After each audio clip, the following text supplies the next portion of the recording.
Един ден ще имаш дъщеря, тогава тя ще те научи на обичане, а ти ще бъдеш нейният баща, създал пътека за своето момиченце, създал опора с двете си ръце. Като ястреб ще летиш над нея, за да пазиш нейното сърце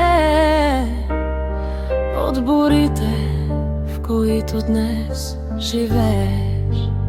Ще се бориш да не пада тя, но когато падне ти ще я научиш да се изправя с вдигната глава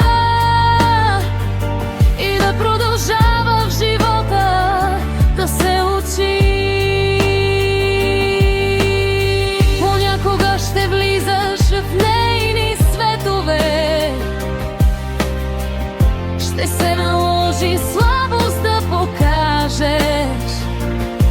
Научи я да лети в бури и ветрове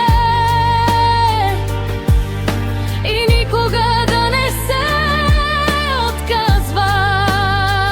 Да се бори, да лети, да пада, да се учи, да върви напред. Научи я да не съди, понякога ще страда, но поне да бъде истински човек.